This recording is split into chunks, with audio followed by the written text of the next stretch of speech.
what have I been thinking about?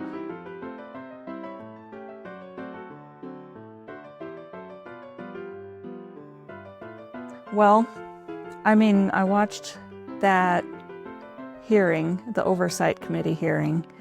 Right, you watched the whole hearing. I did. So this is about someone who believes that ICE is operating illegally, Unconstitutionally, specifically. unconstitutionally, with training.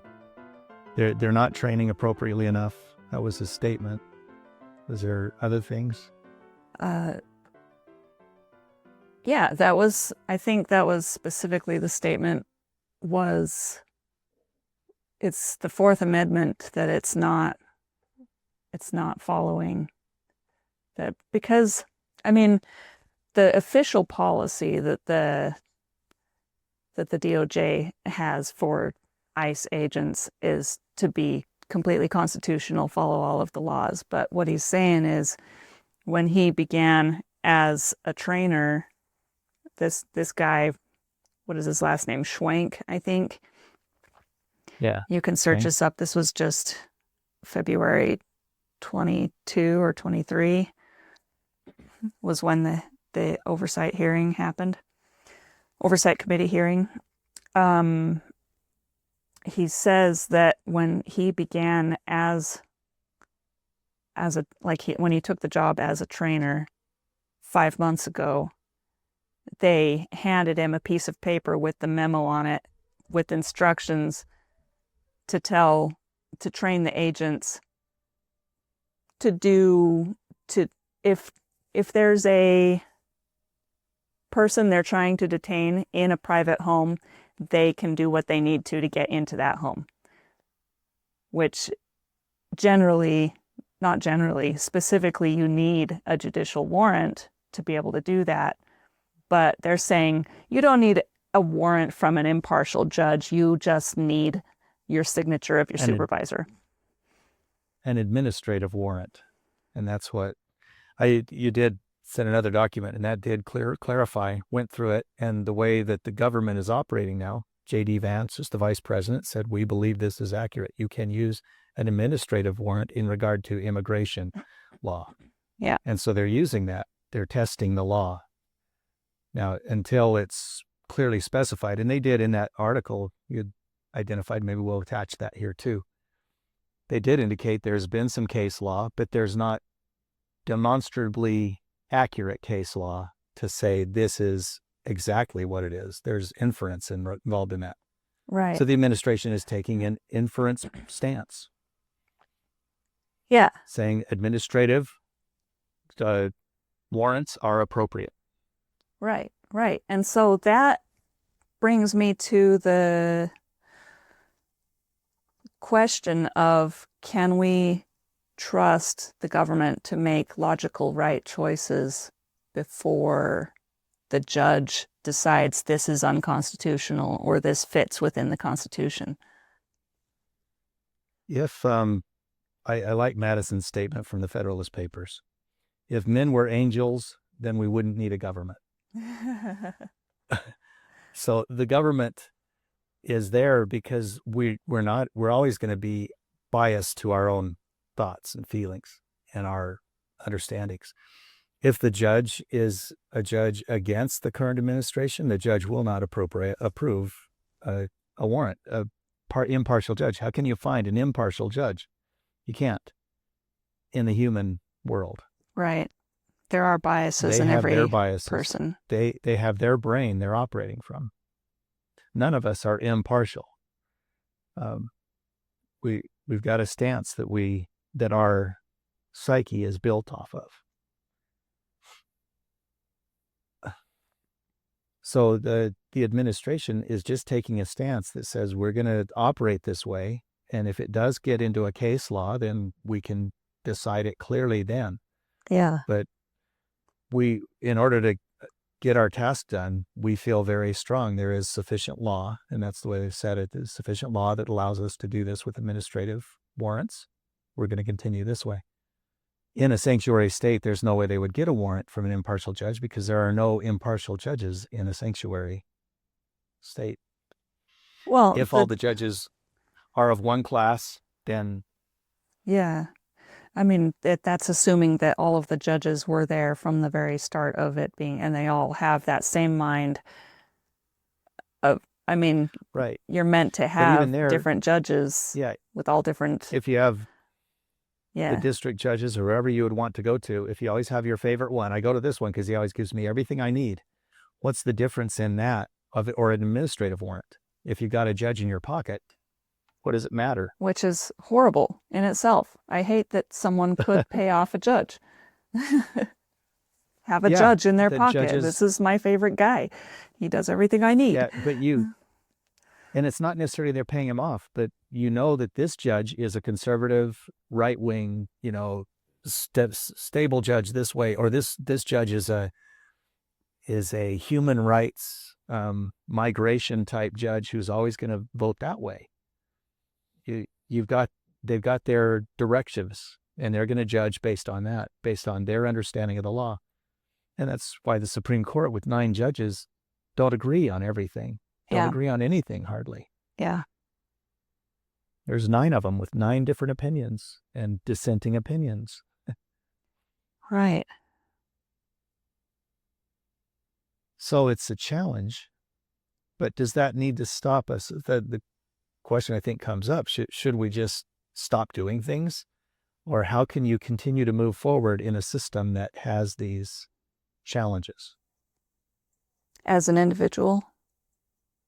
As an individual, as an administration, as a state, Oh, okay. as a city, how can we continue moving forward? Clearly they think that's the us, them type idea. We know that we made a decision that's right. We're going to move forward with that decision. But what if they know that it's wrong and they're going to stop your moving forward? And that's what's happening.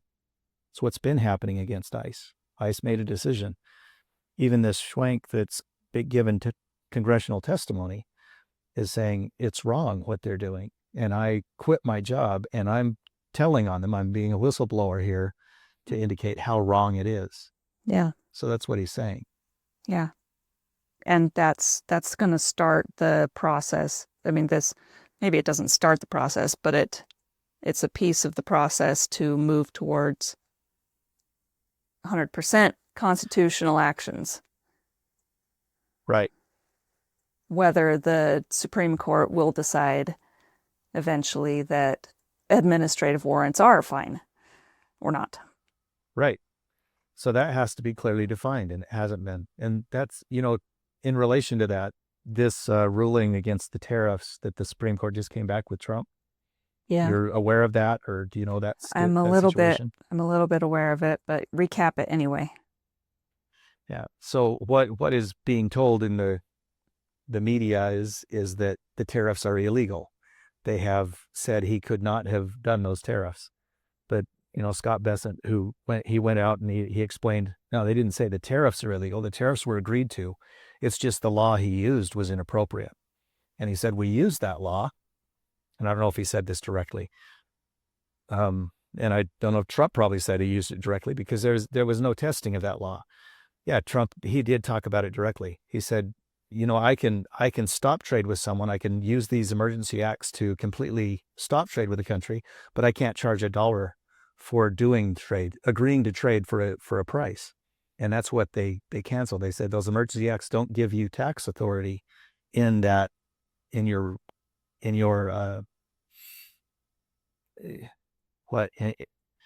powers. Your powers don't include tax authority. Okay. To apply a tariff. And he said, that's a stupid decision. I mean, it's obvious. If I can say we're not going to do any business with this country, I can also say we're going to do business if we can charge a 30% tariff. So he said that was just a logical operation, but it wasn't spelled out in the law originally. And since it wasn't, the judiciary had to come into play and say, here's what we think. We think you can charge a cost or you can't. And they came down 6-3 that you can't charge a cost. Okay. To that emergency authority. That's just one of the things that allow a president to make tariffs. He says it's going to be easy enough. We had to test that. So Trump knew he was testing it. They all knew they were testing the law because it wasn't clear. I'm going to assume it means this. I'm going to infer that I can do this. And he did it. And it started with the courts immediately. You can't do that.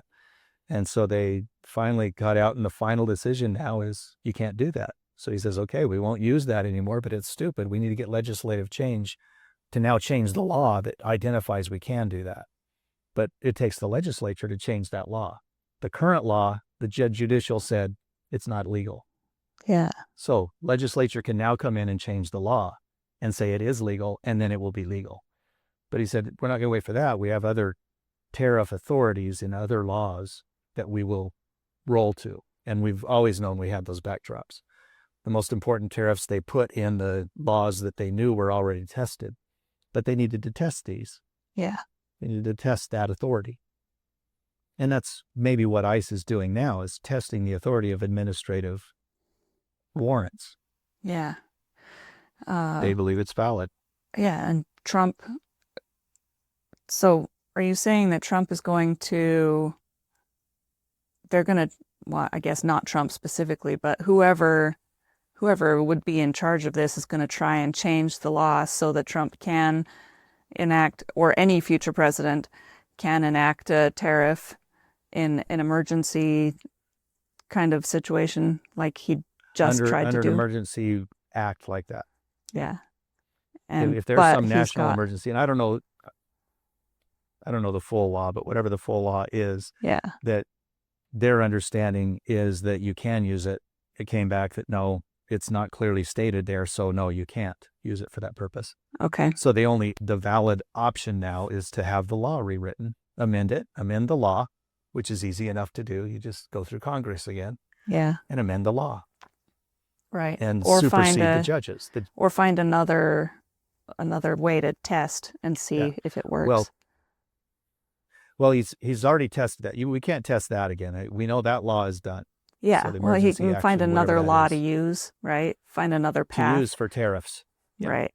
And that was easily done. They've already done that, and the tariffs are all still strong and they're in place. They just moved them to another authority. I see. He says it's only, and they said the limitation, it takes 5 months and then the Congress has to ratify it. But they rolled it in there. They got 5 months, and now they're applying for the Congress's ratification of that tariff being in place under those other laws. Yeah. So the Congress just needs to clarify what they mean in regard to the laws. Yeah. So I wonder, though, if the cost to the citizens as a result of these tests that they're running is justified. The cost to the citizens, is that justified? Anytime you ask for justification, that's wrong. Okay, tell me about that. A justification is always wrong. Appropriate, you're looking for appropriate. If you can justify it, you're then playing defense. Justification is a defensive position. Okay. We don't need to justify. I mean, was it appropriate for them to make that choice, to decide that? That's an us-them idea too. If you say you're not justified in doing that, then you're automatically a them. But if you want to say we can let them do what they do, there's no real cost. There's a cost to everything, and there's no cost to anything. That's probably an oxymoron that is actually true. It doesn't matter what you do, you're going to affect everything in the world, and you're not going to affect nothing in the world. Okay. So it's not that those tariffs hurt us. But I mean, there's the idea that they hurt a few people. They hurt several people. That made it harder for some people to be able to afford something, because suddenly the prices had to go up because the countries exporting to the United States had to pay more for that. And maybe it's a consumerism thing that we should not have anyway, but it did affect negatively some pocketbooks, even if it didn't affect every single person's pocketbook. It didn't, I don't Even think. if they did nothing, those pocketbooks would have been affected. Okay. So the pocketbooks that are affected are the ones that are just the complainers and saying my pocketbook's affected. I've had this discussion about tariffs quite often. So Yeah. is that your full understanding of what a tariff does? What does a tariff do? It, yeah, it's the imported goods. They have to, no, yes. No, is it So if they have a goods exported to them, they have to pay 30%? Just explain it to me. Just go ahead. yeah. So if you put a tariff on another country and they're sending you automobiles, let's say, and there's a 20% tariff on it, they used to send it to us at a 100% price. Now the price that they have to send it to us is 120%. They have to pay that 20% tariff. So it's charged to the auto transactor. And I'm not sure all the exact pieces or where it charges, but the supposition and the understanding of tariffs that's out there, the common knowledge understanding of tariffs is they're now paying a 20% tariff to send the car to the U.S. Therefore, the price has to increase 20%. And the car is going to be 20% more expensive in the U.S. because that tariff is going to be handed over to the consumer. It's like the taxing authority. If you tax a corporation, the corporation is just going to roll that tax down to the consumer, and the price goes up by 5% if you've raised their tax by 5%. So Okay. that's the same concept. Yeah, that's the I don't supposition really is think what you're that saying. the what? The supposition. That's what everyone is assuming Supposition is is, happening. yeah, that's the simple math of the equation. Simple math, you charge 20% here, they have to gather it from the consumer. Consumer's going to pay the 20%. And that's what they say is wrong, and that's why they say it's hurting every consumer's pocketbook. Okay. The only people who see that hurting their pocketbook are the ones that want to complain about it, who want to say it's wrong. If you want to say it's wrong, you can say, yeah, it hurt my pocketbook. If you don't care, you won't even notice it. You don't notice the tariffs. The whole tariff in the economy, it hasn't changed. In inflation, because look at the broad numbers. Inflation is going up 2 to 3%. It's reasonable inflation for the last year since the tariffs have been in place. It's not in nothing like the 7 or 8 or 9% inflation we had in the last 4 years where they were sending money everywhere, just creating money, creating inflation. Mm-hmm. So there is high inflation, but we have low inflation, so the tariffs aren't affecting the system by itself. What I think, and here's my personal opinion about tariffs, is it's not a direct transfer. It's not a simple math problem. 20% tariff to a country doesn't mean they're going to raise the price 20%. If they raise their price 20%, they will lose their customer base. They can't afford to do that, but they're making a 40% markup on that product. They will cut their markup to 20% and say, we're going to have to operate more efficiently. The companies are going to pay that tariff. The countries are going to pay that tariff. Out of their profit margin, they're going to make a little less. But because they didn't raise their price and they thought they would, and people are now comfortable, they'll sell more. So they're going to increase that. They'll make up for their tariffs with increased sales. So my overall opinion of tariffs, if you put that in and you price the whole world, and that's what I believe Trump has done with this concept and this idea, says let's use tariffs for a repricing of the world model as opposed to a punitive, let's punish this country for not doing right with us.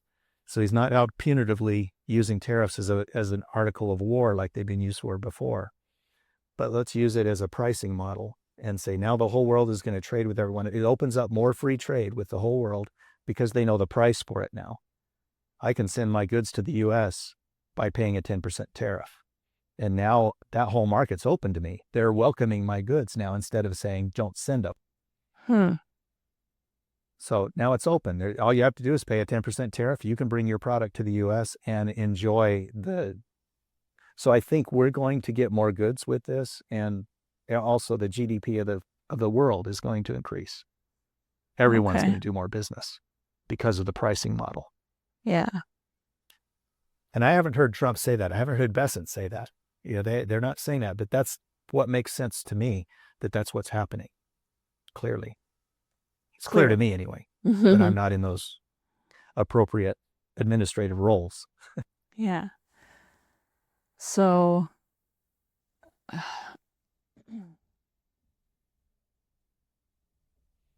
we're saying, since we haven't seen a significant impact to the economy, then it's not impacting the economy. And Right. is that There was a surprise today. The producer price index went up today. So it was a surprise to the high side, but it's not much. I don't know what the numbers are, but it can't be an outrageously high price. Didn't double what was expected, yeah, but it was just higher than expected. But you expect a little bit higher in producer price index. But I don't even want to get into what, I don't understand fully what all those are.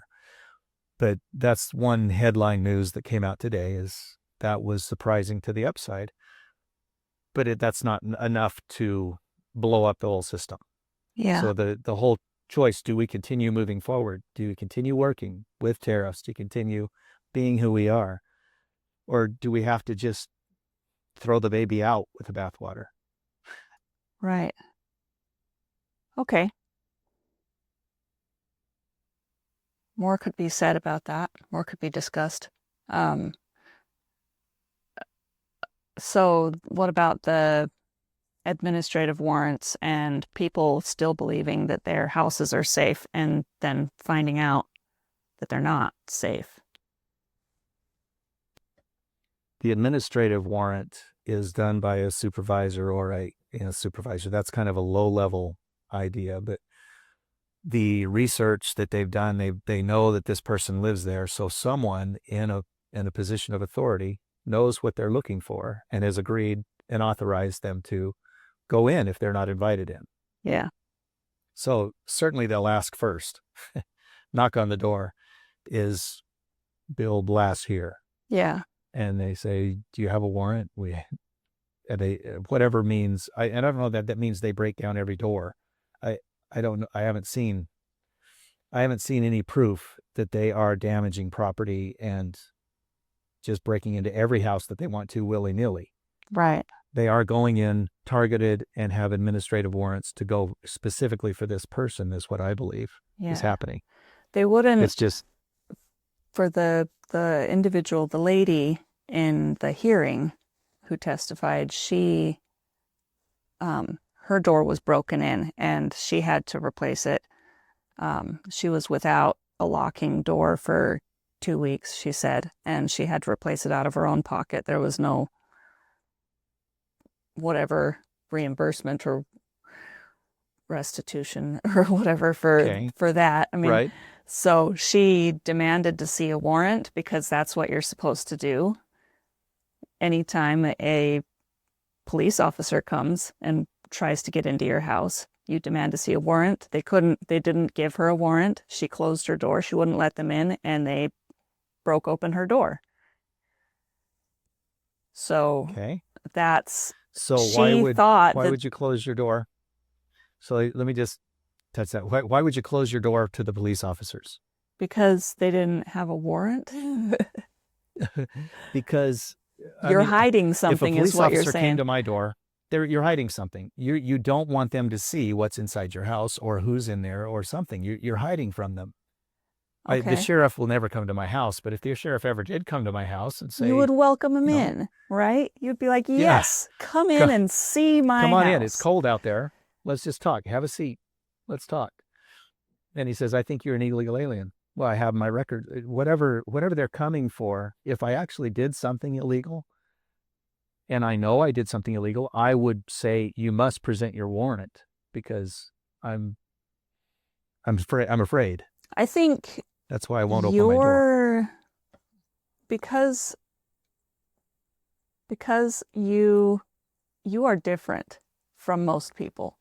You would certainly welcome spam calls and you talk to them for as long as they let you talk to them, and you invite the government into your house, and you want to be as open as you can, and I can see that. You have nothing to hide. Unfortunately, people like me who have nothing to hide still, I prefer to make them follow the law still. I'm not going to sit and tell a traffic cop that I have nothing in my glove compartment if they want to look in my glove compartment. I'm not going to say, oh yeah, look, there's nothing in here. I'm going to say, you need to provide a good reason why you want to look in my glove compartment before I'm going to show you, even though all I have in there is my paperwork, my license and registration, which I've already given them at that point. But they have no right to invade my personal space, and I'm not going to let them, even if I have nothing to hide. See, and an appropriate police officer will not do that, will not try to invade your personal space. And an inappropriate. The only reason they try to do that. Right. The only reason they try to do that is if they see some idea that you're trying to hide something. And then if they say, please get out of your car, and you refuse to get out of your car, then you've broken a law. You've disobeyed a direct order from a officer of the law. Yeah. Then they have the right to search your car without a warrant, without anything, if you disobey their orders. Right. They tell you generally, don't get out of your car, sit there, put your hands on the wheel. That's what you're going to do with normal traffic stops. But when you get belligerent, or when you say, no, I don't have an ID, or you become a sovereign citizen and you're trying to prove other things, they say, get out of the car. Let's talk out here. Well, okay. Because it's safer to talk outside the car than inside the car. Yeah. So in the case of a police officer coming to my door, I would not invite them in unless they can provide me a warrant. For some reason for them to be there. Yeah. They would not go to your house unless they had a reason. Unless they made a mistake, unless their supervisor was like, no, they're harboring someone. We've got some weird connection, and it was a mistake. It was a typo, maybe a typo. But the problem is, administrative warrants require much less probable cause or whatever. They just need somebody to say, yeah, that's where they are. Go and get them. They don't need a judge looking at it and considering all of the things. Supposing that that's all they're doing, that they're not actually doing any background research and know that they could prove it to a judge if they want to. Chances are every one of those administrative warrants would be approved by a judge if the judge impartially looked at it. Yeah. They're doing their job. If they're doing their job. Now, what this Swank guy was saying is they're not trained to do their job. They cut out 2/3 of the training requirement for a enforcement officer. Yeah. So if you cut out 2/3 of the training, they don't know to be extra careful with these things. Yeah. So that's what part of his testimony was. Right. And then the DOJ came out with a statement like directly after that said, oh, we certainly did not do away with the training. We're actually training longer hours, but that requires a certain trust in the government, and many people don't have that trust that they're telling us the truth. Okay, and that's back to this us-them idea. I think that's necessary. Yeah. And I do want to introduce another word. I'll tell you right now what it is. It's gaslighting. Yeah. So where is the gaslighting occurring? Right. In this? Whose reality do you trust? Because both of them have a definite reality. Right. And it depends on what your own personal background is and what's happened to you thus far, and what you've read, what you've watched, what people have told you, it's all your own bias. What are you spending how have you spent your time so far? And that helps you decide the decisions for the future. You can't make a surprising decision. It's not going to happen. And so back to the drama triangle, are you a victim or are you a creator with your life? If you're a victim, you're going to say, show me that warrant. I know how to operate as a victim, and you're coming to perpetrate your authority over me, and I'm going to refuse that as strongly as I can. But that makes you a victim immediately, instead of a creator saying, you have some reason. I mean, you're here for some reason. So we just need to come in so that we can look, so we can tell, okay, what are you going to look at? Well, we don't want to tell you that. We can't tell you that because it's an illegal alien or whatever they're really there for. If they have incorrect information and they get into your house and they say, no, there is no hiding place, third room between these rooms. We've measured it. There's no place you're keeping. What was the hiding place? No, it's the Ten Boom people, right? Corey Ten Boom and their family. where they had a false room behind a room. Yeah. They were keeping refugees, keeping migrant workers, the illegal aliens. Yeah. The Jews were illegal in Germany at the time, and you couldn't keep them. So that's what we're just saying, and that's why they're relating us to the Gestapo. We're just trying to find the hidden rooms. And so if they say you've got a hidden room in your house and we know there are aliens here, I'd say, come on in. Let's measure it. If you think I've created a room. What if you had a room? Excellent. Cool. Would you invite them in if you had a room? What if I actually had aliens? What if I had Jews in the back closet? Then I would have something to hide, right? And you would I don't demand want to go to prison. a warrant? Yeah, you would have something I would to do whatever's hide. necessary. So let's say that I was on the right, and then that's the gaslighting thing, and that's trying to identify whose reality are you going to deal with.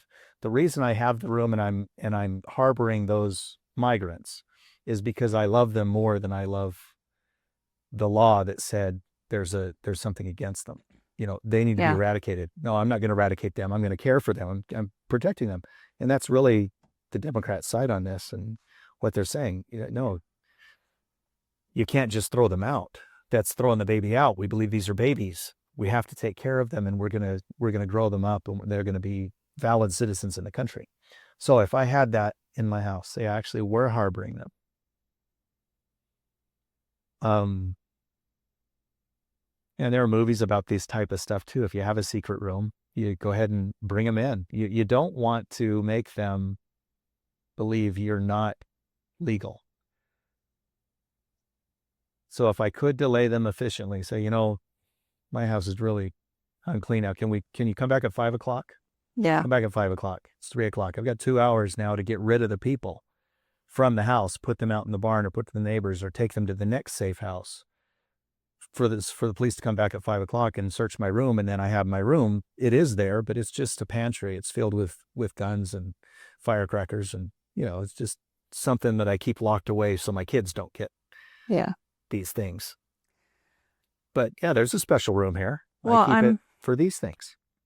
Yeah, I'm reminded of the movie Inglourious Bastards, where the German guy comes into the home, the cabin, and like this got the people hiding under the floorboards, this guy, but he tries to act completely natural and lets the guy in. Right. And he's like, yeah, Go on in. Come in. I've got nothing to hide. But the guy knows he's hiding them because he ends up shooting him, and he shoots at the girl that runs away from the house, and he shoots all of the people in the floorboards.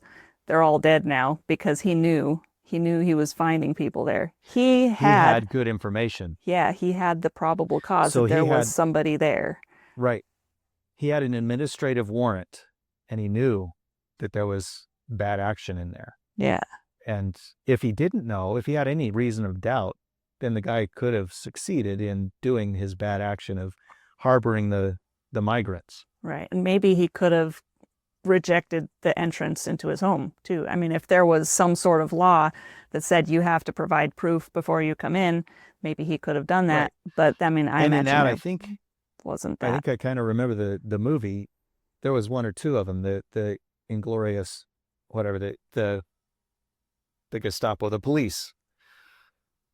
They could have killed the police before they started doing that. I mean, but then it would have turned into a Waco type situation where now the whole government's coming down on this facility and locking you down and burning you out. Yeah. Yeah. Or Ruby Ridge. You have your standoff if you know that you're doing things legally. Now, and that's the question. Was Ruby Ridge and Waco, was David Koresh actually doing things legally, or was he operating illegally that needed action from the federal government? Mm-hmm. Well, according to the laws. Feels like he did. Yeah. According to the laws of the land, whatever. Yeah. Possibly. I don't know very much about those events. Right. We could search into that, but that's about like the tariffs. Trump just took a stance on the tariffs, saying, I'm going to operate this way. People thought it was illegal. They took it through the court system. They followed the court systems up through the districts to the Superior Court, to the Supreme Court of the United States, and finally got the final decision. No, you can't do it. So he said, great, now we have an answer. We're moving to this stance. And it was good. And that actually gave him a clear answer that we can do all these things outside of it. So now we move this, we know that we're good with everything else we've done. Hmm. It's just that one thing. They said, tweak this, don't charge a penny, and you'll be Yeah. fine. Yeah. So moving back to the administrative warrants. Administrative warrants. Okay. Uh, Inglorious, whatever that was.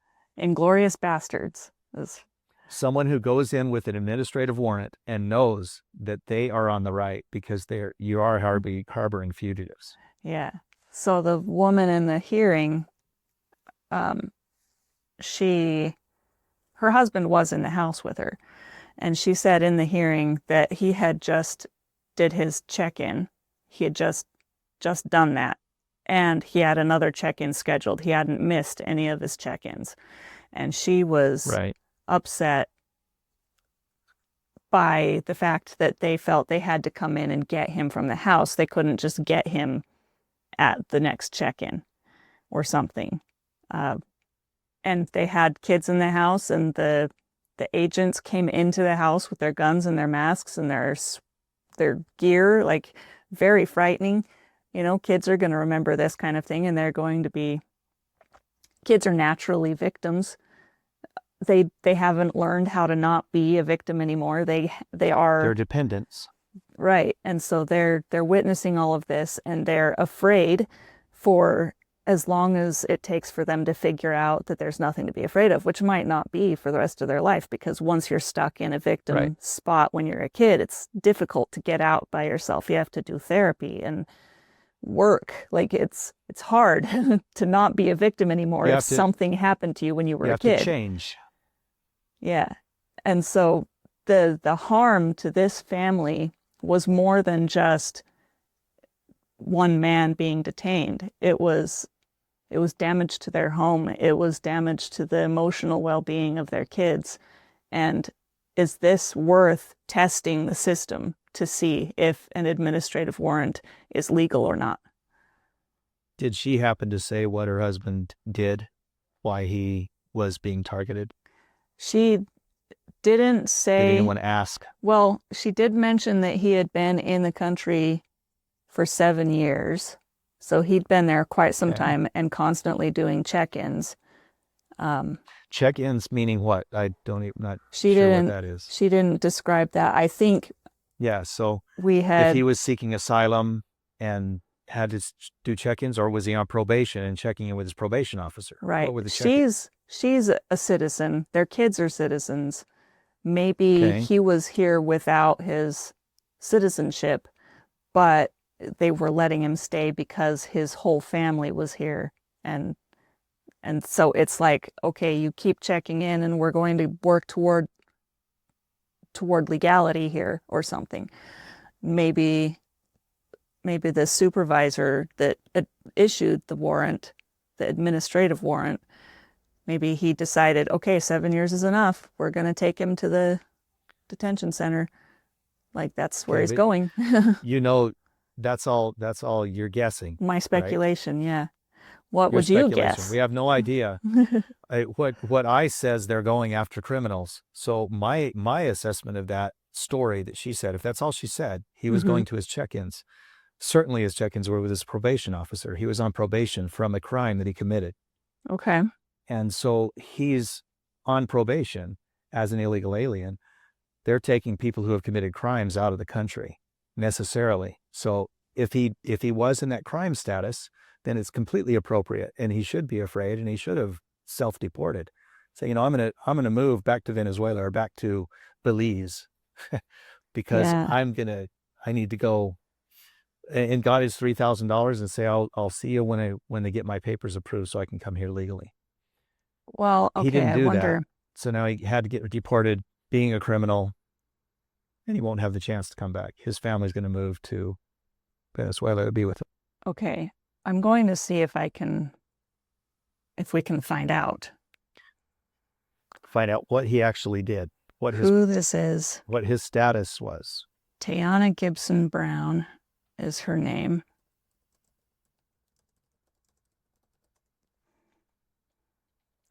And this whole Garrison. discussion is just on who you trust. If you say, I trust the migrants, I don't trust the administration, you're necessarily going to fall on that side and say administration is wrong. Yeah. It's them. They are them. From my standpoint, if I believe the administration is doing things right, and that I feel like administrative warrants are done appropriately, I'm going to say there's got to be something in the story we're missing from the citizen side, from the migrant side, that caused him to be a target. Yeah. So that's what we're looking for. Okay, this says that he was born in Liberia. He came to the United States as a child. He was detained. And then he was released. So none of this says that he had a criminal For record. what? What do you mean? He was detained by the agents, the ICE agents, and then he was... The ICE agents that broke into his house? Yes. So they broke into his house to detain him, and then they released him. They didn't release him. A judge ordered his release. He was released. That wasn't the agents that released him. They detained him. They sent him to Texas from where he was... Where he was detained was in...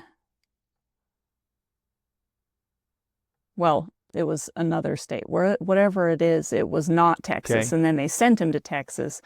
And then a judge determined that he could be released. And he's still illegal in the country, still seeking asylum from Liberia. Maybe. Is Liberia a war-torn country that... I would have to spend a lot more time reading about this to know Right. that, but it doesn't appear that he So the has judge- a criminal history because Right. So he the would judge still be apparently there. determined that, yeah. So, and my question then would be, why would they have him as a target if he didn't have a criminal record? Yeah. Do we need to investigate personally every single administrative warrant, like to decide if it's right or wrong? Or can we... Well, if you can find one that is wrong, that is against the law, then that person, there are bad actors in Right. every society, every piece. Someone's going to do something wrong, or because they just feel like it. I need to have 3 arrests today, not 2. And so I'm going to pick this one that isn't really doing much bad. Yeah. There should be not one that isn't right. Right. So we true, do need if to you're the investigate each administration- one until we find one that's wrong. That isn't right. We need to... the system, so you have to trust the system has to investigate each one. Yeah. Every word that we speak needs to be judged by our conscience that we're speaking it appropriately. Yeah. So if we don't do that, if we just go out and say whatever, from our person, but if you're running a company, you need to make sure that every employee of your company is presenting the right face of your company. Yeah. And if they're saying things wrong, if there's someone just starts saying, this is what we represent, and it's not what you represent, you need to change that. And there's an investigation, internal investigations. Internal audits happen in companies all the time. Sometimes you need an external audit to come in and say, this what you think is an appropriate action is not. And so you can't charge tariffs for that rule. So an outside agency then tells you you've got to change. Yeah. Everything needs to be investigated from the inside, and I believe it is. I believe ICE investigates itself on everything. I mean, these deaths that occurred, they were investigated, and then they were justified. If you use that word we were using earlier, Mm-hmm. identified that it was appropriate what happened there, that there wasn't just a rogue officer that went out and started shooting people. Right. There was reason for the use of lethal force, and they determined in their internal investigation that it was appropriate, and they closed the case. Well, they have bias, though. It's possible that someone would close the case and say, we're protecting this individual now. And that's Well, kind of... internal investigations are naturally biased. You want your own whatever to stand, to succeed. You don't want to You don't want to be like, oh, I see that we did wrong. We're going to have to close down. Like we're not going to intentionally Unless make any adjustments unless somebody else tells us we have to. unless you identify that you did actually do wrong and you're upfront enough and straight enough to say, yeah, we did this wrong. That's kind of what Trump said in regard to the tariffs. He says we were testing something that wasn't clearly in the law. Now it's clearly in the law. They made a bad decision, I believe. That's just his belief. But we were complying fully. We'll close that down under those laws. We'll pick it up again under these laws. But the agreements are still going to stand. We're just changing the law it's under. And in 5 months, it just means we have to get congressional authority, or it can disappear at that point too if the Congress changes midterm and they say now we're not going to approve everything, but right now it should be approved just fine. Right. So as long as you have legislative authority, that's the three branches of government, the legislative, executive, and judicial. Executive said, I want to do something. It's not clearly defined, so I'm going to go ahead and do it. And now the judicial said you can't do it. Now the legislative has a chance to come in and say, yeah, you can do it. That's going to be fine. So executive can operate this way. That's what the legislative has the right to now say. Yeah. Which they can. And I expect they probably will. Right. I'm reminded of two other things that I've watched. These are parts of my life that have led me to believe the things I believe these days, right? Okay. First one is the movie Don't Look Up, where the scientists, the astronomers, they discover a I don't know, something meteor? hurling toward the earth that's going to destroy everyone. And the government chooses, they make a firm decision to not tell everyone. Don't tell anybody. And because it will just cause panic. It will just make everyone crazy. Like, everyone's going to die anyway. We may as well die peacefully without. Let them die peacefully in their sleep. Yeah. Right. So the government made the decision to just make sure nobody knows about this. And they were calling the scientists crazy. They're like, no, those guys, they're trying to tell you that there's something coming to kill everyone. They're completely wrong. And that's the gaslighting. Yeah. The government tie into this. But they were justified. It was appropriate because they had a reason to right. gaslight. They were trying to persuade the people to be comfortable. Because, these scientists, they don't really know what they're talking about. It was, and it was going to happen anyway. There's nothing they could have done about it. Yeah. The idea of you can't see it, don't look up now because you can't even see it. But even when it gets close enough that you can see it, don't look up. You don't need to worry about that. Right. It's the second sun in the sky. Don't worry about it. Don't worry about that. So that was the first one. The second one is the House of Cards TV show. Okay. Where it's the nitty-gritty life of a man that becomes president and all of the soft blackmail that he does to get there and to stay in office and get everything that he wants done. Even killing people, even making the legislator, the senators, making the senators and the governors and all of them make decisions that he wanted them to make, even though their logic was, like their own individual logic was against those decisions, because he saw that he needed something to happen. And sometimes he would be like, well, you can't have this other thing that you really want if you're not going to vote yes on this thing that I want, He was using all of his power to make manipulation. Right. But was it persuasion? Was he trying to persuade? Where does persuasion drop to manipulation in that case? All persuasion is manipulation. Is it? Okay. Because and in gaslighting too, is it gaslighting immediately up front? Persuasion and manipulation are both gaslighting. You're trying to convince someone else that what they currently think is wrong. Right. And persuasion is a win-win, right? Is what we're looking for. That's what we're trying to find. Is persuasion trying even to find win-win? a win-win. If someone is persuaded, they had a change of heart. They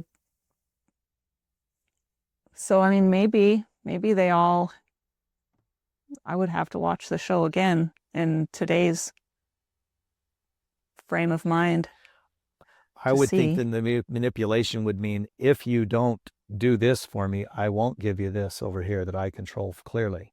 Yeah. If you want this that I'm controlling clearly, I can release it to you, but you've got to give me this. Yeah. That's a manipulation. That's a tit for tat, a trade, this for that thing. And so that's manipulative. That's not persuasion. Persuasion is, I know that this is the right concept, this is the right idea, and here's my supporting factors, my justification, my defensive stance.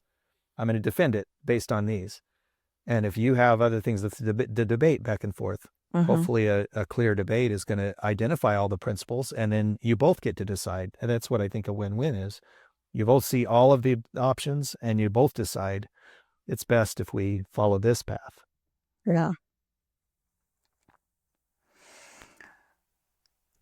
So, So oh, did I just have what's the other movie? You had a third. general, no, though I just only had two, just the two. I just have Just the a two. general distrust that any citizen is being told the whole truth by anyone that's in power, because, well, I mean, for starters, citizens don't understand the whole picture, right? And so knowing that I don't understand the whole picture, then I also know that I'm not being told the whole picture. I'm not being given the whole picture, because I'm going to misunderstand it because I don't understand it called all. Transparency, right? If we're asking for transparency. Uh-huh. But if they try to show us the whole picture, it's too much. We're not going to comprehend it. Right. And so I know, as thus we can know that we're not being shown the whole picture. Thus, Okay. there are some things that maybe I would be upset about if I did understand the whole picture. But I mean, the government, the president and his cabinet and all of them, they have things going on that they don't want people to know about. That are top secret. Yeah. And they're discussing things in meetings that haven't become law yet, but might become law later. That they have their own jobs and governance. What is whatever they're taken care of, they have those in mind first and foremost. And it's not the citizens, it's not my needs, it's everybody's needs. If I was the one person on the train track that the train is going to run over, and there were 10 other people on the other one, of course the government would choose. And of course, you have to remember that the train can't be stopped. There's only these two options: run over one person or run over 10. And I'm the one person, I am going to get run over. Yeah. Right. Because they would choose be sacrificed. the greater good. They're not yet. Because the government has decided that there's no alternative. So that's the cost, and that's the justification. The justification of they're grabbing every person out of, like, if they need to, they're going to go into private homes and grab the people because it's justified. That's the cost to the house and the kids and everything, and maybe losing income because they detain this person. That's all justified cost in the name of getting this person out of the United States. Okay. And it didn't just victimize, and I know we don't want to be victims, but it didn't just victimize that family. Everyone in that neighborhood is now on guard.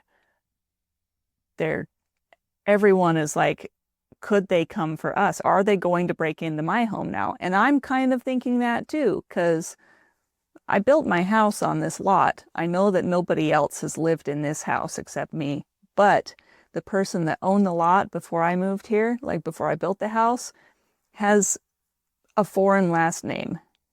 And were they or their parents or their grandparents legal citizens? Could they look at the tax records and be like, well, it's possible in the last 5 years this person has visited this house, and so we're going to break into this house and try and find this person. Like, I could construe all kinds of imaginary scenarios where the government thinks that they need to come into my house, and I don't want them to, but they're going to anyway. And this is maybe showing me that I am kind of an anxious person when it comes to more powerful people than me, because I know that they can take control over me, and I don't want them to.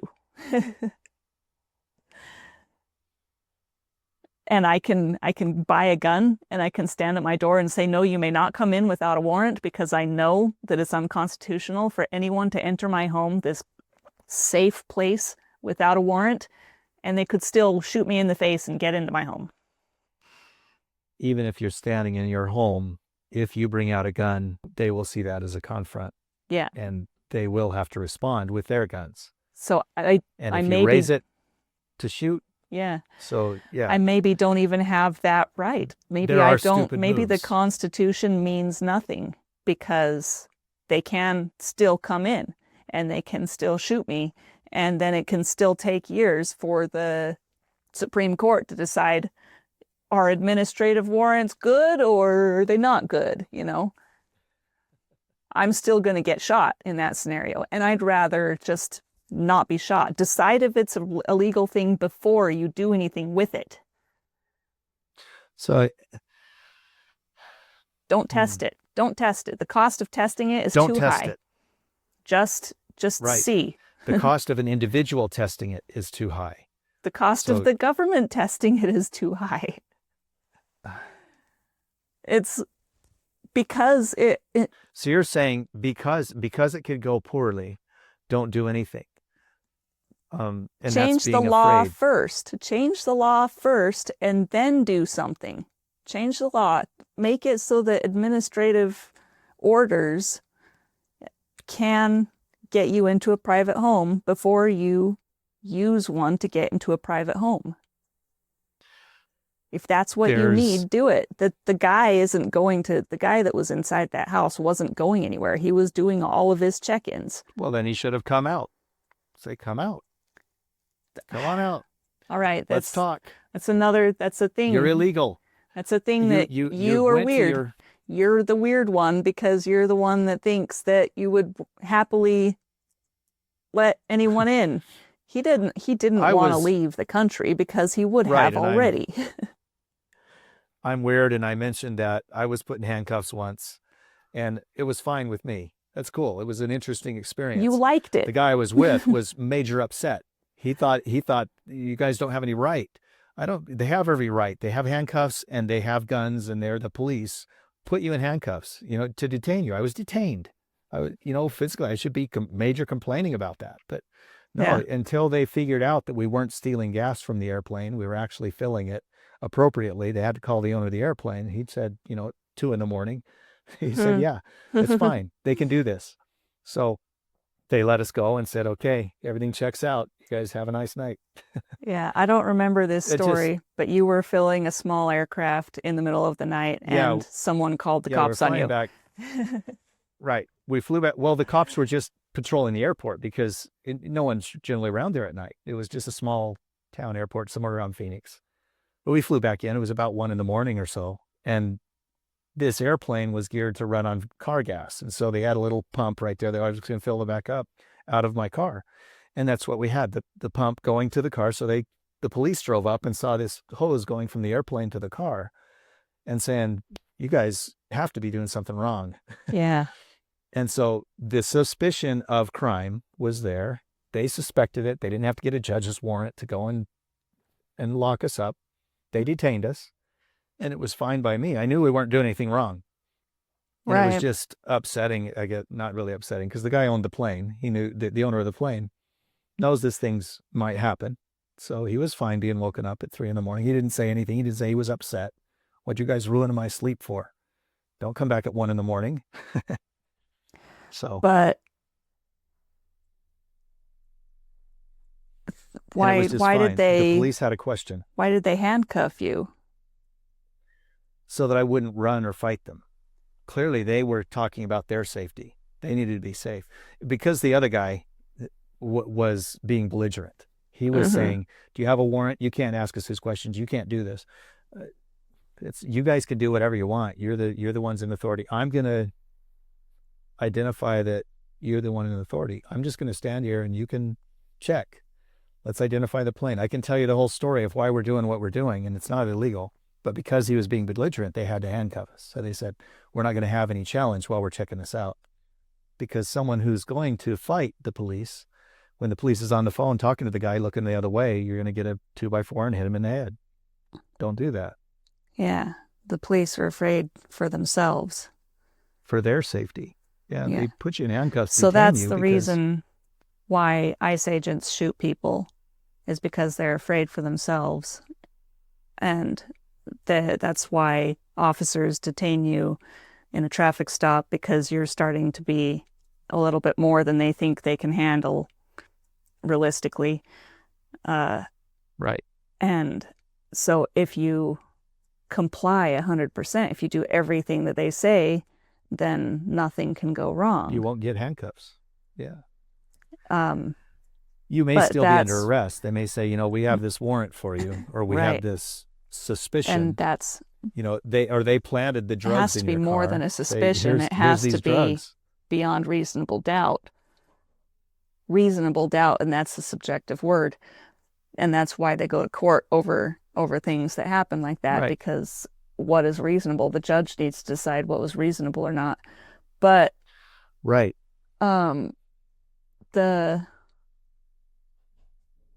so freely giving up your rights as a citizen, then, like, I have a right to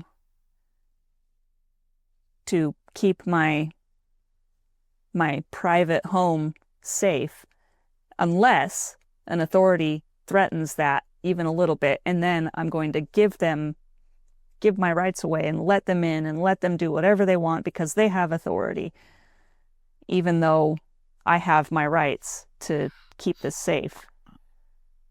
See, and the answer to that, or the other complaint against that, is what the protesters are saying.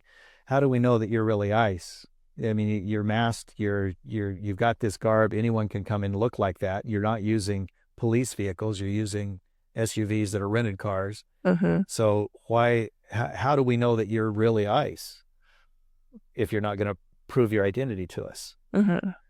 So you wonder that maybe the authority figure that comes in, there's movies about that too. Someone coming in saying they're police and actually they're just the murderer.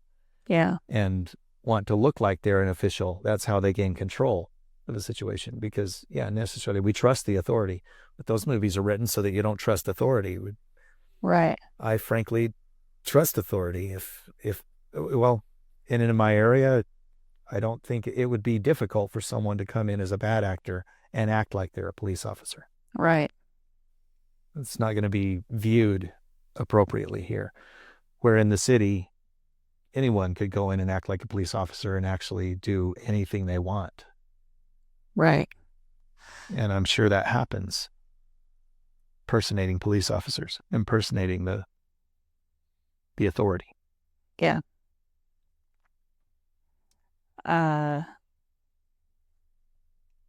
Yeah, it feels like to me that that's just another thing that people can complain about. Like, what if they're really not ICE agents? What if this whole group of people here are actually not agents? But that's like beside the point. That's not what we are really complaining about. We're really complaining that the cost of people dying isn't worth the gain of whatever it is they're trying to gain. Seeing the people dying. Yeah, the kids, people dying, that were traumatized. or right, all of the damages that are happening. That's going to take years to go through the courts and see if, there are cases, there are murder cases being heard finally in the courts from 2 years ago. Like someone died 2 years Right. ago, and finally they're doing the the trial for the murder. And I just like that wait would be excruciating. Like Well, it's the justice system, though. This is you have to and go through the that's due process. process. Due process takes 5 years. It was what Lori Vallow and Chad Daybell up here and in this area with their kids. That was a 5-6 year process. Yeah. You just told everybody that you live in that area. Yeah. Yeah. Eastern United States, Western something. Western So- United States. Right. Specifically where you So live. And it's the same thing with Charlie Kirk. Charlie Kirk was so huge, though, that they're into that trial. It didn't take 5 years to get into it. They're into it now within a year. Yeah. Because it's a major case. That's a major thing. I mean, these kids that were killed, and they weren't that wasn't such a big deal. It was interesting, but it wasn't a big deal that had to be resolved quickly. Right. They're fast tracking the Charlie Kirk case, it seems. Yeah, that feels gross to me too. Fast tracking. Because the guy's not going anywhere. He's in prison. He's what Right. Why do they need to Right. fast track But- that?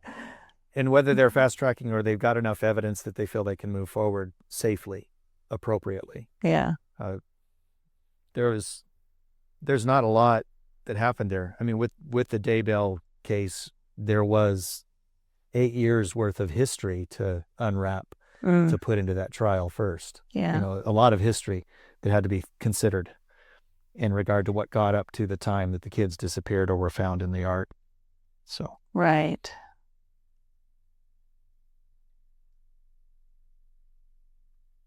the legal authority, that's this challenge you have when you're operating in a society of laws.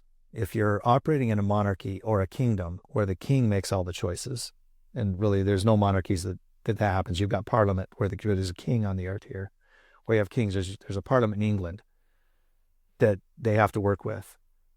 There are probably countries that operate with a king, perhaps even Iran. The ruler of Iran is a dictatorial ruler. Mhm. You know, Xi Jinping or China. China probably is the dictator. So they're not bouncing off 2 or 3 different people. You got the 3 branches of government here under a system of law. You do have the right and the ability. Part of your right is to get those to communicate with each other and to confirm. It's a win-win. A win for the legislative and the executive and the judicial. If it wins all 3 of them, then we can do it. If one of them thinks it's a loss, we can't do it. Yeah, what about executive orders? Like, I'm going to do it anyway. Can they do that?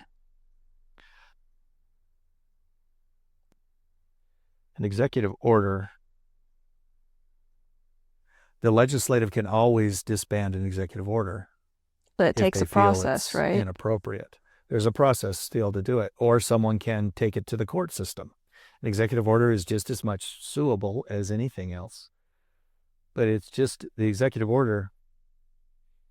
That's the administration taking action, saying I'm acting, and I'm acting based on the laws that are in place. So all the executive orders have to adhere to the law. He can't put an executive order out to eradicate all Iranians or to, like in the case of World War II, to concentrate camp all Japanese citizens. Mm-hmm. They can't do that. That executive order couldn't run. Well, He could write it, he could but I write don't think it. it would fly. I don't think he would be able to do that. Why not?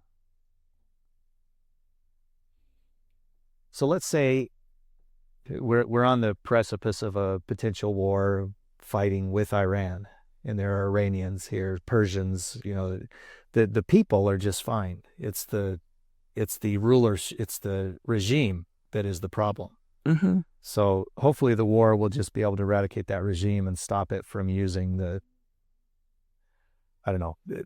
Let's not get into that so much. But it could be potential, because there just recently been orders to evacuate Israel and embassies in the Middle East for all American citizens to get out if they can. Mm-hmm. So with that in play, you could say now there's an order that's going to incarcerate or concentration camp all Iranians in the U.S. I don't know why that would be the case, but that is what happened in Japan when Japan took over Hawaii. Mm-hmm. With Pearl Harbor, they concentrate camped all Japanese. It was probably a wrong move. It was stupid. But they did it, and people let it fly. Yeah, and it happened. And that was kind of the same thing around 9/11, where the Muslims, they were talking about doing that. Everyone was afraid of any dark-skinned Arab-looking person. Yeah. So it's just, and that's the gaslighting idea. Who's in the right? Does Iran have every right to create a nuclear weapon? They believe they do. And if they refuse to diplomatically stop, and they say, I would accept you coming in and trying to force us to stop, then that's what they'll say, because they're in the right. Yeah. They have whatever reasons.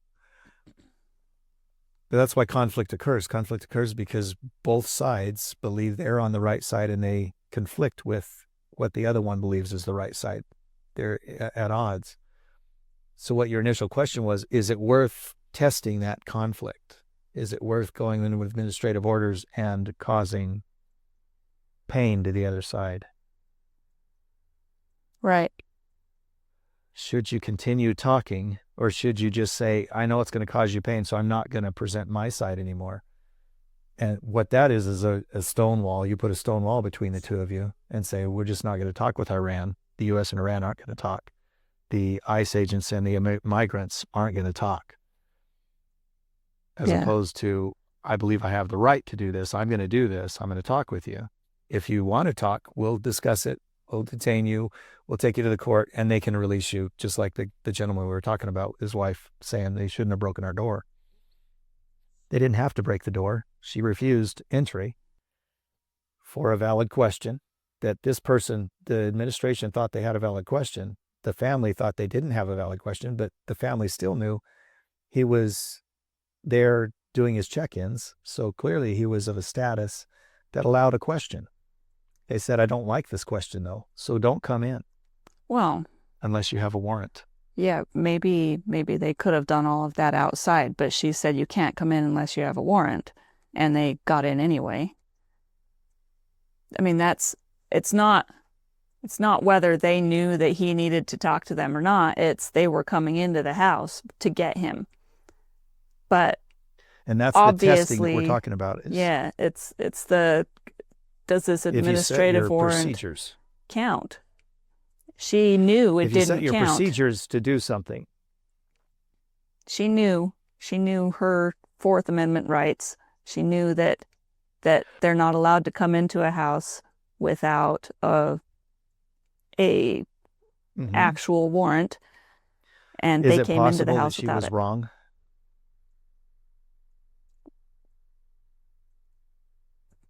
that she was wrong? It wasn't wrong. She was wrong in what she knew. She knew they could not come in without a warrant. Right. Is it possible that her knowledge was incorrect? It's possible that anyone's knowledge is incorrect, but her knowledge was not incorrect. You do need a warrant. The high level even a question? Warrant to get into a house. What does the Fourth Amendment say? Do you understand that? Fourth Amendment? Okay, so what you're proposing there is that ICE is absolutely illegal in their actions right now. That's right. They're testing that maybe an administrative warrant is okay. They're believing that it's okay. And clearly the statement is, we believe that we're right in this stance. They're taking this stance. They're putting in a standard operating procedure. They're proceeding based on that it's a correct action. So they have knowledge that they're doing right. The other person has knowledge that they're doing wrong. Yes. The person with the higher authority is the one that's going to win out. And actually, the gentleman was released from jail. They didn't have to have a broken door. They didn't have to have an illegal entry. They could have just gone to the judge, and the judge said, he checked in last week. He's going to check in this week. So he would have been in the local detention for a week and then gone back to his family, if that's where he is. If he was put back to his family, that would have happened anyway, whether they got into an altercation about it or not. Mm-hmm.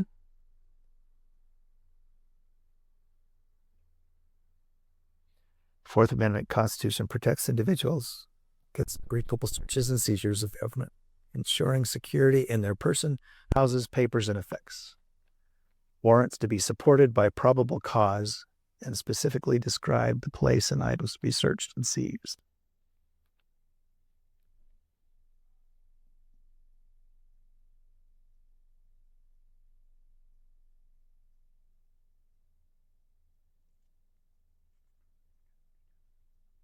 There's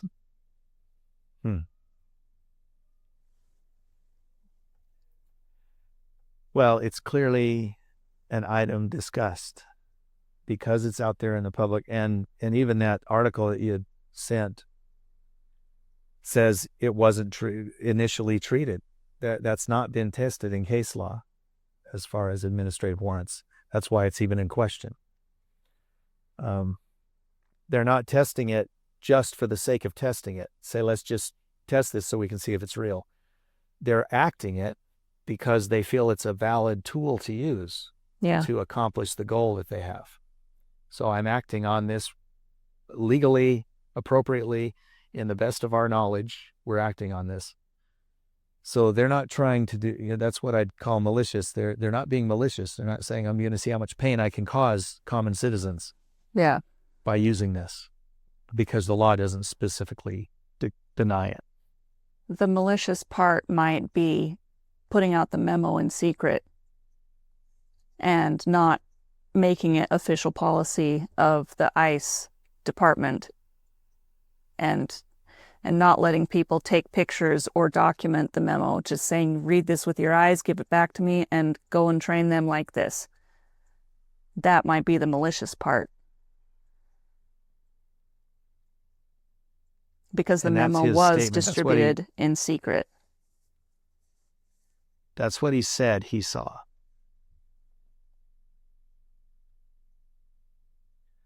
Is it possible he's lying?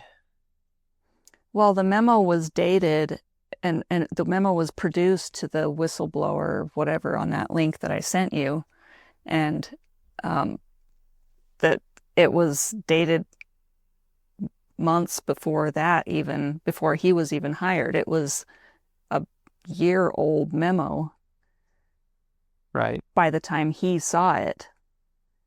And it's still not the policy. It can't be the policy because it goes against the Constitution. It has to be an internal, okay, this is how we're going to treat these situations. Internal procedure. Okay. And it's not documented. It's in this memo. Is all it is. And they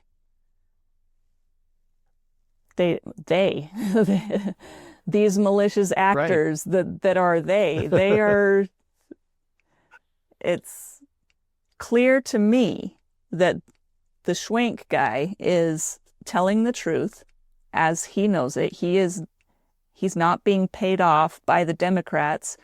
He's telling the truth as he sees it.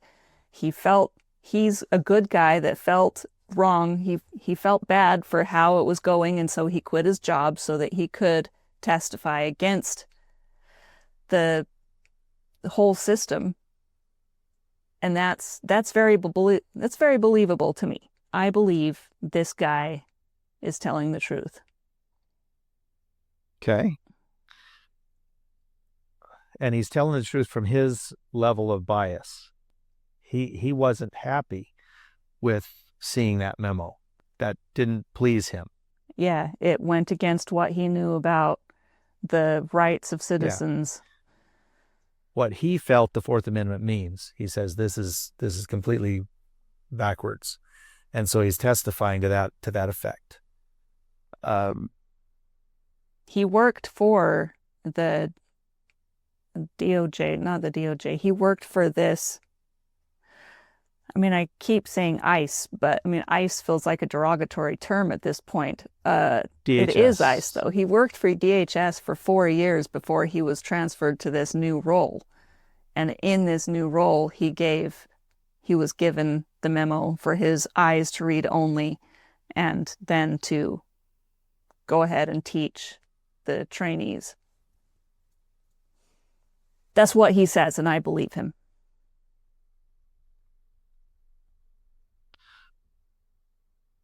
Okay. Here is you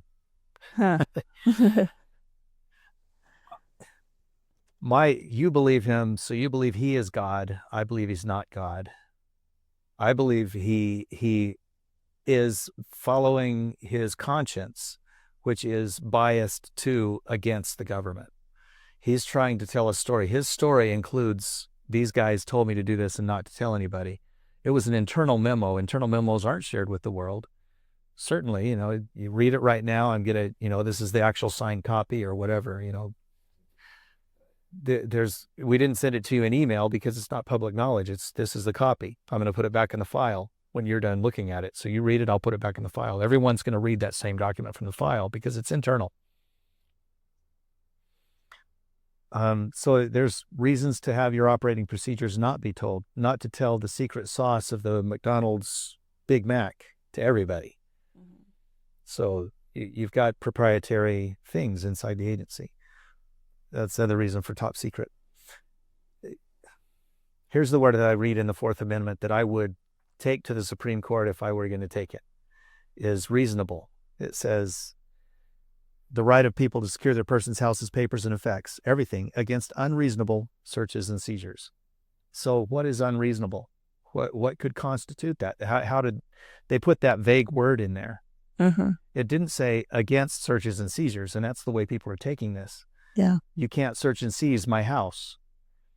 It's got to be unreasonable. What's the common man reason that needs to be applied to this to make it unreasonable? And automatically, those people who are against the administration say anything this administration does is unreasonable. They're not using reason. They're not thinking appropriately.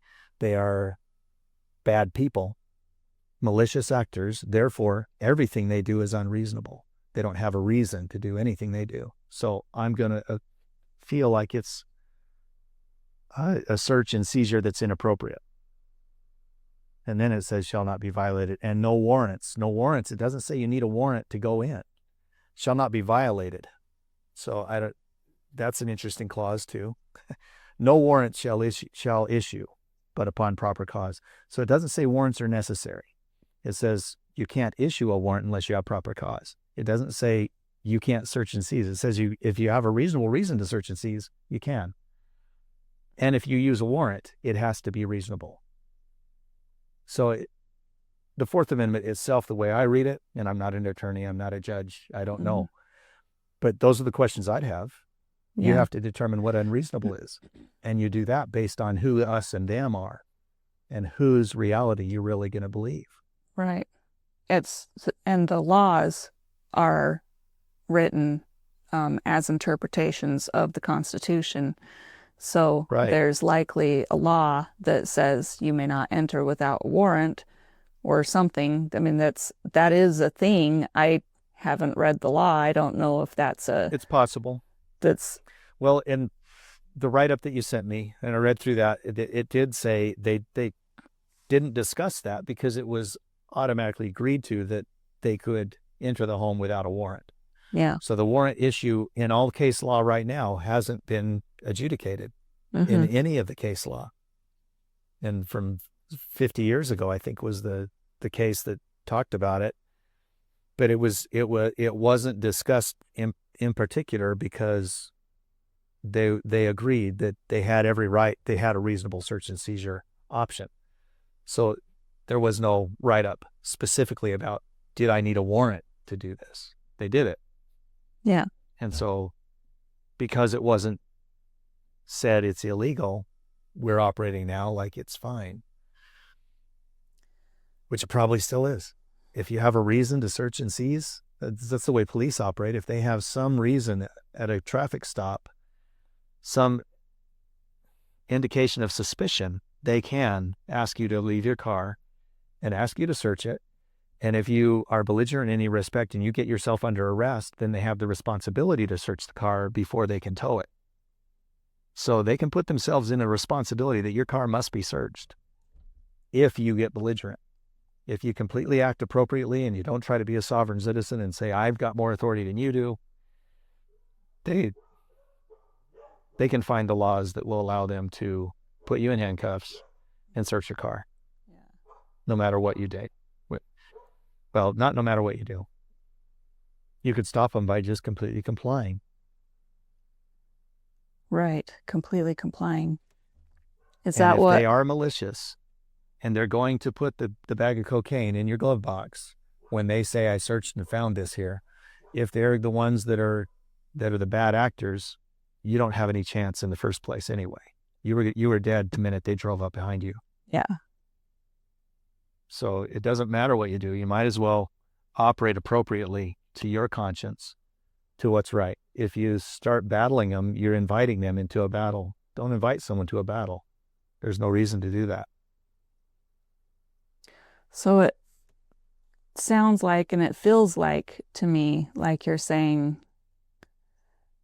we should just give up our rights then. Any right that we suppose we have, we should just say, well, I don't want to get hurt, so I'm just going to not stand for my rights. I'm going to just let everything happen. Let it all happen. That's the best way to not be a victim, is to just let everyone act on me as they wish.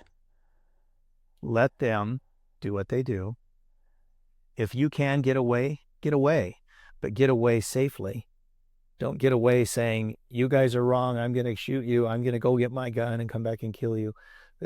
Don't threaten do that them at all. Don't let them think they're threatened. Go away as a sheepish cat with your tail between your legs. Just get away if you need to. For your safety, as a creator, create some way to get away. But don't be the victim. If you're the victim, then you say, I'm the victim here, and I have a right to respond with force against the force you're bringing to me. If you do that, you're going to get in a battle, and you have just as likelihood of losing. You might just kill them. All 3 officers may be dead because you're a good shot and you practiced enough. Yeah. And they may die, but you'll now be a fugitive. You'll be tracked for the rest of your life. So you won't be free. The only way you're going to be free is not to go and get into the challenge. Right. So. And if they're a bad actor, yeah. Do we have rights anyway? Do we really have rights? That's the question. That's what I'm starting to realize, is I don't have any rights at all. This is a horrible country to live in. I need to, maybe I want to be, well, the country is the one with the laws that. Right. We're supposing we're living under laws that give us rights. That was the framers of the Constitution. They didn't include the Bill of Rights. That had to be talked into. They talked them into putting it in. They say, because if we enumerate our rights, we'll think that this is what rights we have. The rights of the citizen is every right to be, well, life, liberty, and the pursuit of happiness. Simple, the first statement of the Declaration. So you have all of the rights that you have, but your rights end with your body. And not my personal space. My house is, I don't have a right to this house that I'm paying for. Right. It's the government's house to do with what they will. Or it's the bad actor's house to do with what he will. If someone comes in and tries to take it from you, it doesn't do you any good to fight them. It will do you best to let them come in. Say, is this your house? Okay, I'll leave. I'm gone. But then try to find a legal remedy to get them out of your house. Now, they're squatters in your house. You can't get squatters out. So, but it doesn't help you to confront them right away. They might have a bigger gun than you. You don't know. You might have the bigger gun. You might be able to kill them, but then you've killed somebody. And that doesn't feel good either. Right. So would that So be the path of a pacifist then? So it's you can do you bad actors and good so actors do what you will. I will peacefully let you continue. let them do what they do. Right. And I will not stand up for myself because that would be dangerous to my health. Well, what do you have to stand up for? You've got to have the boundaries of what you're willing to do. Okay. If you're carrying a firearm and you're willing to kill somebody, then that's your boundary. I'm willing to fight you to the death. Most people don't have that feeling right now. They're not willing to fight to the death. Right. We don't have duels anymore. But how far away am I going to take it? If you try to challenge what I believe is my right, then that's why I bring up gaslighting. Gaslighting happens all the time. So you can say that person is lying, and gaslighting maybe is just lying. They're lying. In order to gaslight, you need to know that you're trying to convince someone to gain power over them, is the way I understand that word. So if someone's trying to gain power over you, and they're trying to make you believe that you don't have these rights, we have the right to take over your house. This is my house now. And you let them do that. That's probably the safer action rather than saying, no, you don't have any right to be here. We have this, and she's still missing. The person from Arizona that, the older lady that her daughter is a special somebody. I don't know that I know this. It's been 3 or 4 weeks. She was taken out of her home, and they have video from the Ring camera of the guy that took her, or the guy that was at the door. We don't know what happened to her. They can't find her yet. Mm-hmm. And I don't know that it's closed at all, but it's possible that she tried to resist. And if you try to resist a perpetrator who's there to act badly, you're likely to die. If you don't resist, if you say, fine, take the house, do whatever you want, I can go. I don't even know who you are. I promise I will never. Chances are they're going to kill you anyway because you saw them. So when you're dealing with the cartels, the people who are outside the law and are their own law, you've lost when you started. So It's best not to be where the cartels are operating. In the first place. Right. In the first place. What if Protect that's where you yourself live? What if that's where you're... By putting yourself... What if you're a kid? What if what if you're a kid and your parents are there, but you have no choice? Yeah. And then you have to just live out of it, because kids can be gaslighted too. You're just a stupid kid. You don't know anything. Shut up. Yeah. Stop talking. Yeah. Good. Get out of here. Mm-hmm. If you're told that as a kid all the time, then maybe that's what you learn. You learn to, good, go away. I'm happy for you. Now shut up. Right. Right. So maybe I'm oversimplifying it and this isn't what you're saying, but it sounds like you're saying the best defense of yourself is to not do anything and just let them do it, right? I mean, I said that already, but it's don't defend yourself in any way other than let them do what they're going to do, and then you can sort out what happens after. And keep a record of it. I mean, know what you're doing. Any of these, the movies of the martial artists that are, they can control the situation anytime. Kung Fu, how he would listen to everything they said, and he would take into account everything. And they do that with the other movies of, Mission Impossible, all of those things. Ethan Hunt would tell them, because he's in control, even though he's the prisoner in this group and there's 10 people around him, I'm in control of this. And this is what's going to happen, because I know you have to have that knowledge. It's not that you're not going to confront. You're not going to confront. You know that when you confront, you're going to win. If you know that, then you can be more pacifist about your entry. You don't have to come in guns blazing. Yeah. So you have to be strong enough and creator enough to know that you've got a way out, but take your best way out. Get away from it, record everything, know that you've got it understood. You know who they are, you know how they're acting. If it's a good police, an accurate police, and the judge are going to agree with them, and they have a real case against you, then you were a criminal. You did something wrong, and you likely know that. If you did nothing wrong and you just want to assure your rights are best assured in the 4-year court hearings than they are trying to fight them right now.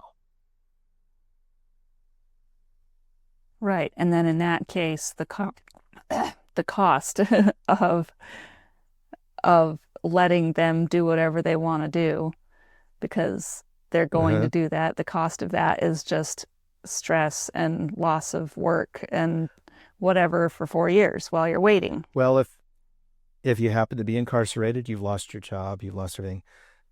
If they're taking your house, whatever they take, you've lost the privilege of holding that thing they took.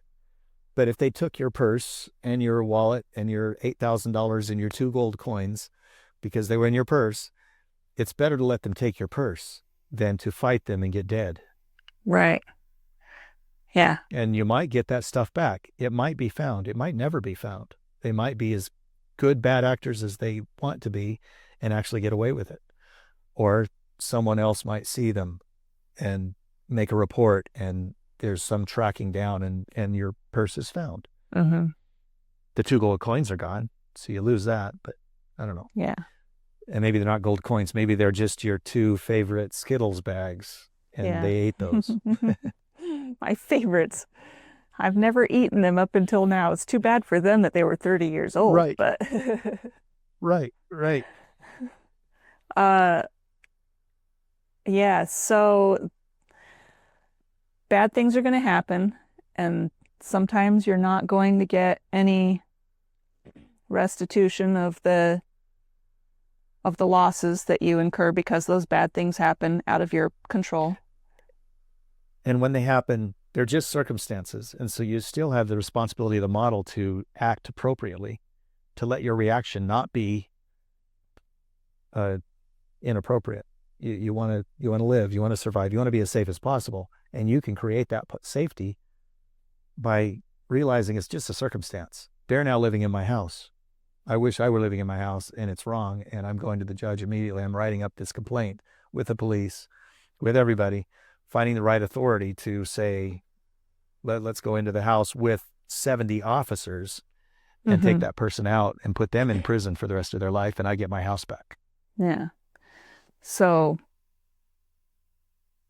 we let that happen, and we let the process take as long as it takes. And if you never get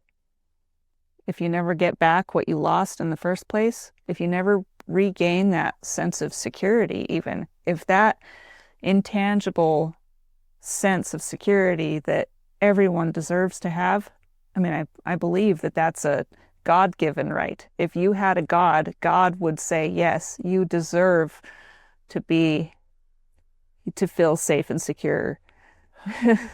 I mean, that's the God you choose to believe in. Yeah. Unless you were born in a cartel family, and they're never safe. You're the child in a cartel family that the government's after your dad. And God doesn't think that kid deserves to be safe? Why did he put him into a cartel family? Or why were you born into a cannibalistic society? Well, I suppose that means that God decides where you go, which family you're born into. Right. And so he says, you guys deserve the treatment of being in a cannibal society, and you people deserve to be in the United States. That's not a judgment we can make.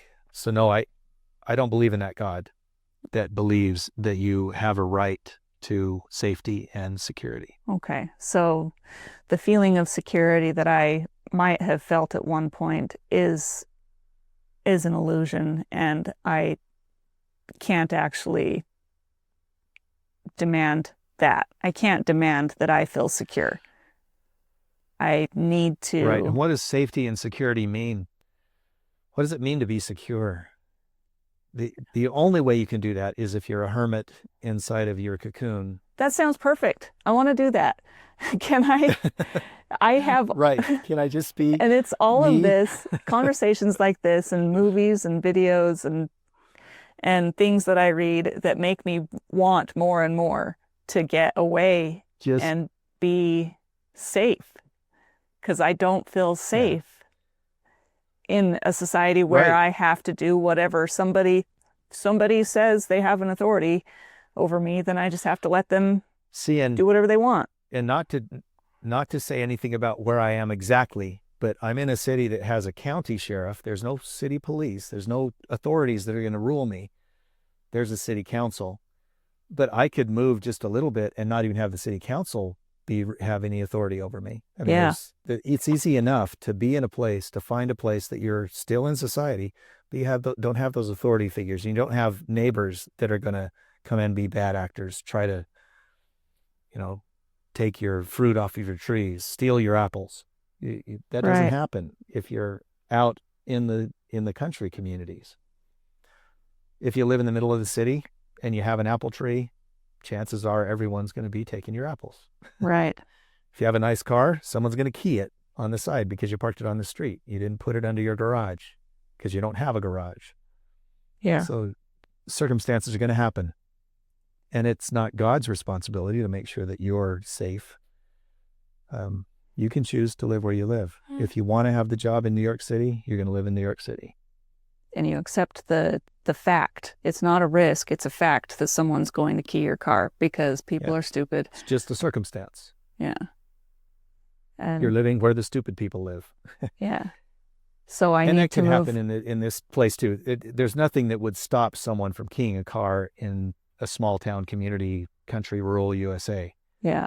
That can happen too, Right. but it's not as likely. Because there's less The- people. The percentage, yeah, the percentage is a lot less because you don't have 1,000 people walking past your car every day. Right. It takes 10 years for 1,000 people to walk past your car. One of them is going to key it. So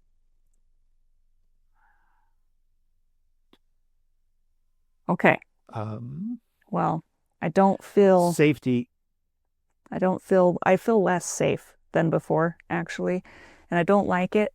But maybe our next time we talk, whether it's recorded or not, maybe you can help me figure out how to be okay with not feeling safe. Because I don't like it. I don't like this feeling. Yeah, you look in the model, your feeling is after your thinking. You're only feeling that because you're thinking that you're not safe. You have circumstance, thoughts, feelings, emotions, actions, and then results. So your feeling, it's based on how you're thinking. You're thinking you're not safe. Mm-hmm.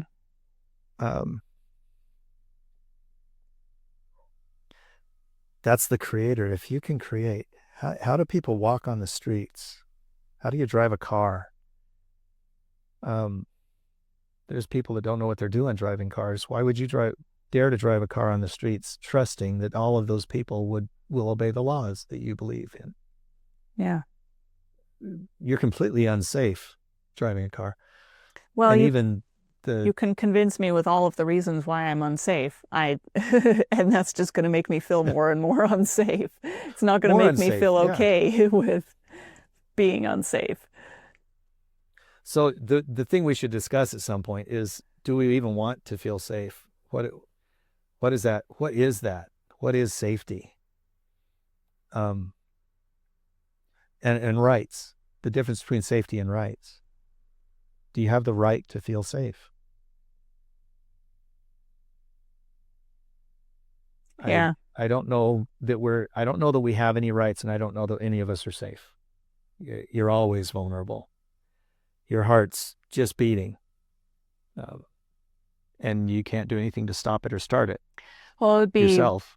Would it be worth it to explore ways that we can reduce the risk of harm, like locking your doors at night or exercising to keep your heart beating even stronger than it was before, or prevention, prevention measures and defensive Appropriate action. measures.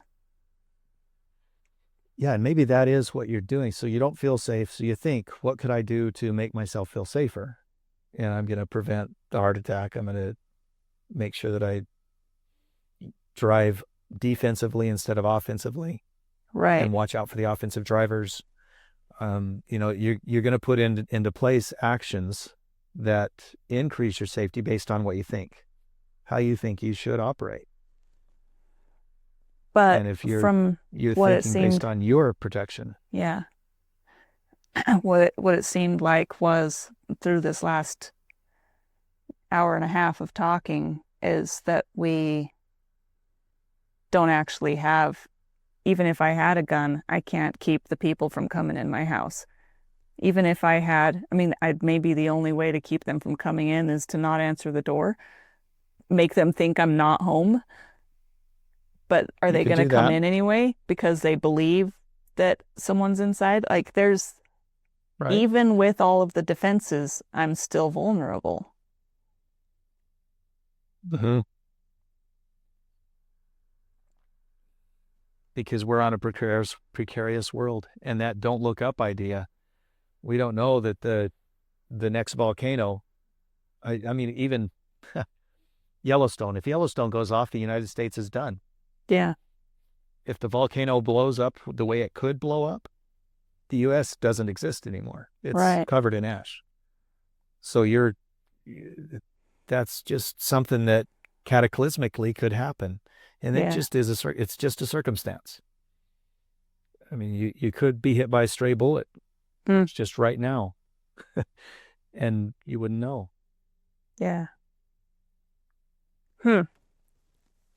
Goodness. So we are entirely at risk.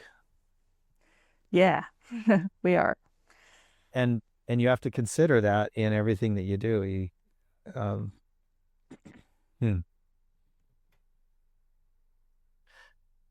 don't know that I could close that out, but we're not safe because we're on a planet that's not safe. We're in a solar system that's not safe. We're in a universe that is in a level of entropy. And the entropy, just if you break it down to the lower scientific thing, it's always going to move us to something that has more potential.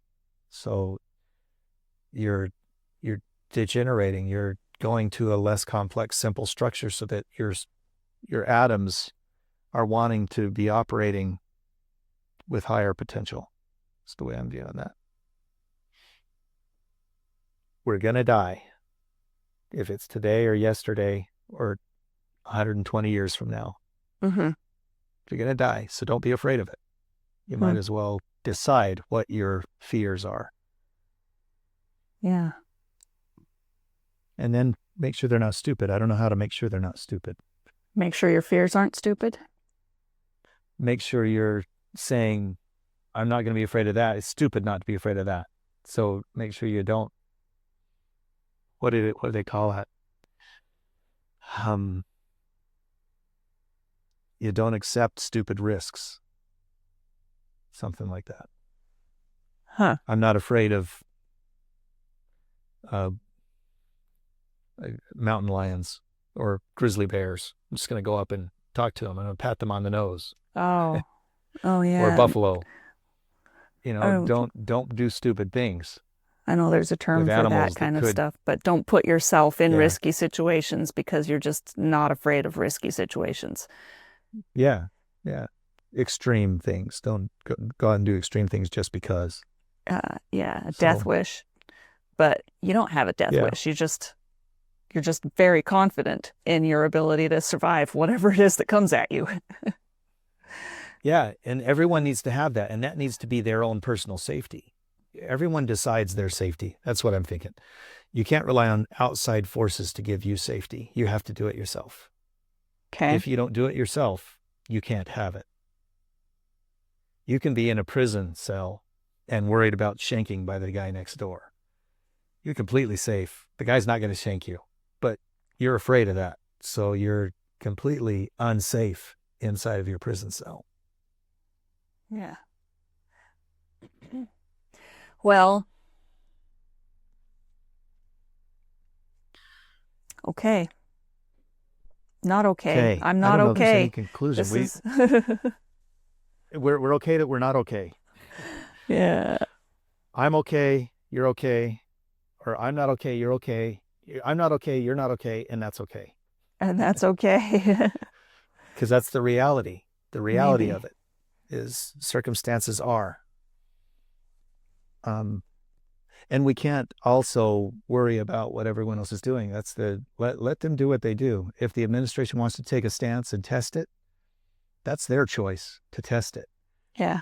And if you decide to fight it, you're putting yourself in harm's way. So I'm thinking, if you and I are talking about it and we say we think it's the wrong choice, they should not have tested that. We can make the statement here, but there's no reason to test it directly with them. Right. And go up to the authority and say, you have no right because my rights supersede yours.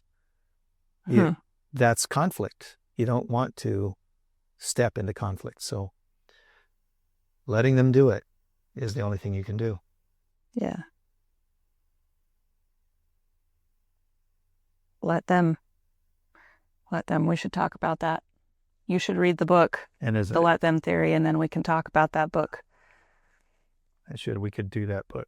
That's a Mel Robbins book. That's Yes. her iteration, her next step to how to live appropriately in this world with the challenges and the rights that you feel like you want to maintain.